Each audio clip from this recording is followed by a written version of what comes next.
The Xibalba Princess lay anchored just below Tower Bridge.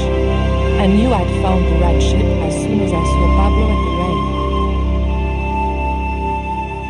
rail. It was Tower Bridge, a magnificent mess of mock Gothic architecture and Victorian engineering. My business was here, not on Tower Bridge. It was the Tower of London, originally built by the French, naturally. I was too busy to play the tourist.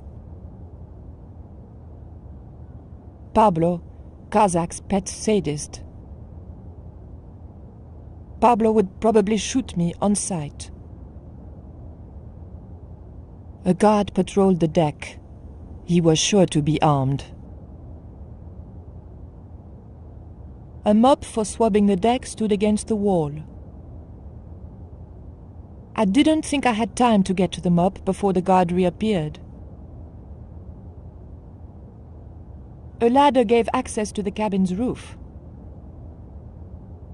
I didn't think I had time to get up the ladder before the guard reappeared. The gangplank crossed a collection of heaving litter. I suppose the Thames was under it somewhere. I couldn't make it to the gangplank without being seen. I couldn't open the crate, and I couldn't move it. The crate was a good hiding place, but I couldn't stay there forever. It was risky, but I thought I could get to the next crate unseen.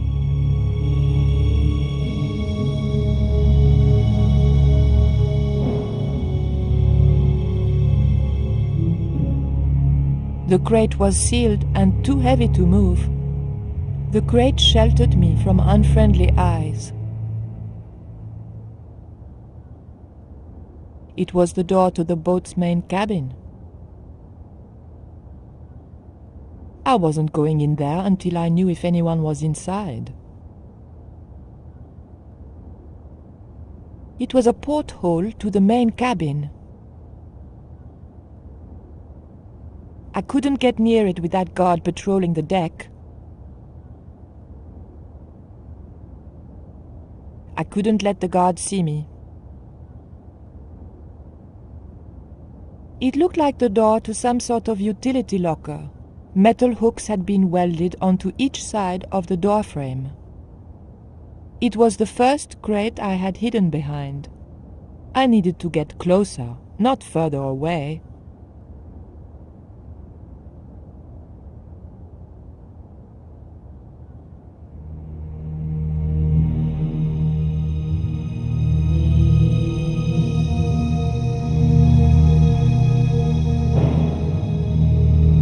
The cupboard stored a collection of cleaning materials.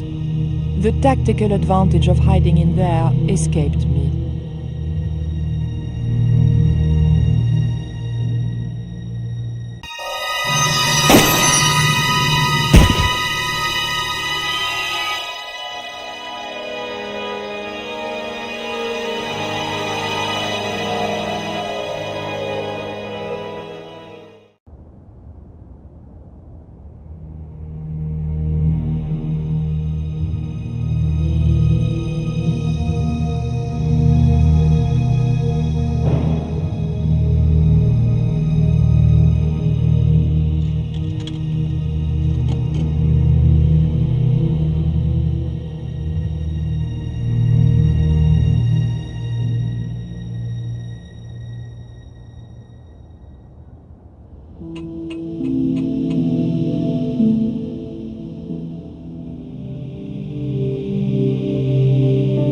It was then that I realized that there was no lock.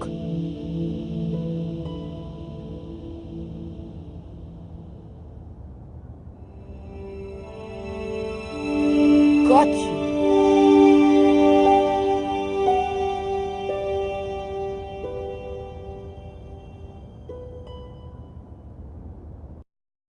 But the collar woman was there. They'll know it was me. But you have the stone. The right stone, you're sure? Yes, of course, it's the Jaguar stone. No possible mistake. Here it is. Garzak, please. The police will be looking for me soon. You're going to get me out of the country, aren't you? Stop your whining, Ubier. Do you have any idea what this stone symbolizes? I thought you just wanted it to frighten the natives. Fool. I intend to cast this stone into the sea. But why? It's unique. Exactly. With it gone, the Mayan priest's plan to destroy Tezcatlipoca cannot succeed. I can assure you that Tezcatlipoca is a mythical figure. Such a small mind you live in. Tezcatlipoca is real. I have seen him in my dreams. We have spoken of his plans for this world. We have spoken of your part in these plans. My part? He told me you would be useful. He told me how to crush your spirit by turning you to drugs. My wife died. You know that full well. She was my world, my everything. And now, you are no longer useful. She called out your name as she died, you know. What? What are you saying? And then they thought you'd done it. It all worked perfectly. You? It was you? You bastard! You monster! For the love of God, Karzak! Which one?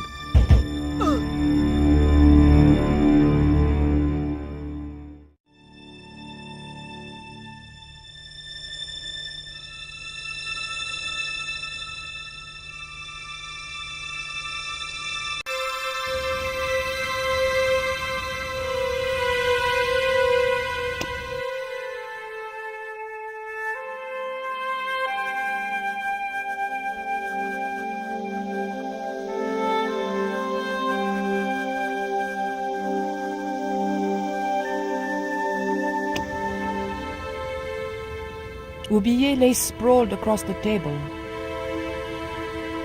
I couldn't just rifle his body without making sure he was really dead. There were no signs of life, but I checked that Ubier really was beyond help. There was no pulse. He'd gone to join his wife. Ubier lay dead where Karzak had left him. It was the Jaguar stone that Ubier had stolen from the museum. It was identical in size and shape to the Coyote stone. A stylized carving of a jaguar decorated one side. We were going to need the stone to thwart Karzak. I knew Ubier would have approved. It was the Jaguar stone, all right.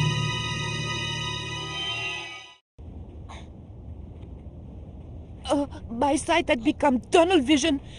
I knew I was dying.